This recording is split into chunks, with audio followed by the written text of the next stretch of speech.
Fascist വിരുദ്ധ പോരാട്ടത്തിൽ മുസ്ലിം league സമീപനം ആത്മാർത്ഥതയില്ലാത്തതും വഞ്ചനാപരവുമാണെന്ന് INL സംസ്ഥാന സെക്രട്ടേറിയറ്റ് മെമ്പർ സമത് നരിപ്പറ്റ അഭിപ്രായപ്പെട്ടു. INL Vadakara Mandal membership campaign ഉദ്ഘാടനം ചെയ്ത് സംസാരിക്കുകയായിരുന്നു സമത് നരിപ്പറ്റ. അഴിത്തറ JB സ്കൂളിൽ നടന്ന പ്രവർത്തക കൺവെൻഷനിൽ സംസ്ഥാന സെക്രട്ടേറിയറ്റ് മെമ്പർ സമത് നരിപ്പറ്റ സംസ്ഥാന കൗൺസിൽ അംഗം KK ഹംസ ഹാജിക്ക് നൽകി. മെമ്പർഷിപ്പ് ക്യാമ്പയിൻ ഉദ്ഘാടനം ചെയ്തു. ഇന്ന് ഇന്ത്യൻ നാഷണൽ ലീഗ് ഇന്ത്യ രാജ്യത്ത് 11ഓളം സംസ്ഥാനങ്ങളിൽ ഈ രൂപത്തിലുള്ള ചെറിയ രൂപത്തിലാണെങ്കിൽ പോലും സജീവമായി പ്രവർത്തിക്കുന്ന ഒരു സാഹചര്യമുണ്ട്. കഴിഞ്ഞ നിയമസഭാ തെരഞ്ഞെടുപ്പിൽ മഹാരാഷ്ട്ര ഉൾപ്പെടെ ഇന്ത്യൻ നാഷണൽ ലീഗ് മത്സരിച്ച നിയോജകമണ്ഡലങ്ങളിൽ 20,000-ൽ പരം വോട്ട് അവിടുത്തെ സംസ്ഥാന പ്രസിഡന്റ് ഉൾപ്പെടെ നേടിയെടുത്തത്. മറ്റു മത്സരങ്ങളിൽ മണ്ഡലങ്ങളിൽ 5,000-ലും 10,000-ലും വോട്ട് നേടിക്കൊണ്ട് നമ്മുടെ സജീവമായ സാന്നിധ്യം നിലനിർത്താൻ ഇന്ത്യൻ നാഷണൽ ലീഗിന് കഴിഞ്ഞിട്ടുണ്ട്. മുസ്ലിം ലീഗും ഇന്ത്യൻ നാഷണൽ ലീഗും തമ്മിൽ വലിയ വ്യത്യാസമുണ്ട്, അജഗജാന്തരമായ വ്യത്യാസങ്ങളുണ്ട്. അത് ഈ രാജ്യത്തെ തെറ്റിദ്ധരിപ്പിക്കപ്പെട്ട മുസ്ലിം സമുദായത്തിലെ മുസ്ലിം ലീഗിന്റെ പ്രവർത്തകന്മാരെ ബോധ്യപ്പെടുത്തേണ്ടുന്ന ഉത്തരവാദിത്വം നമുക്കുണ്ട്.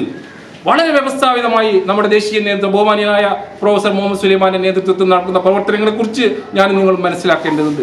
ഇന്ത്യയിലെ 85% വരുന്ന മത ന്യൂനപക്ഷങ്ങൾ ഉൾപ്പെടെയുള്ള ആളുകളെ ഇവിടെ ഭരണം നടത്തുന്നത് കേവലം 15% വരുന്ന വരേണ്യവർഗമാണ് എന്ന് നാം മനസ്സിലാക്കേണ്ടതുണ്ട്.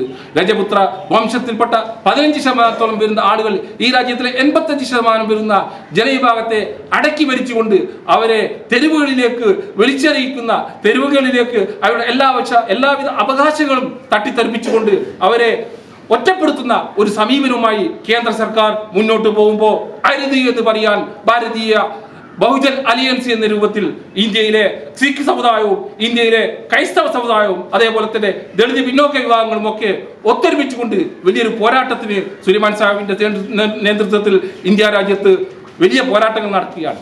മണ്ഡലം കമ്മിറ്റി അംഗം MP അബ്ദുള്ള അധ്യക്ഷത വഹിച്ചു. ജില്ലാ കമ്മിറ്റി വൈസ് പ്രസിഡന്റും മണ്ഡലം റിട്ടേണിംഗ് ഓഫീസറുമായ എയർലൈൻ അസീസ് മുഖ്യപ്രഭാഷണം നടത്തി.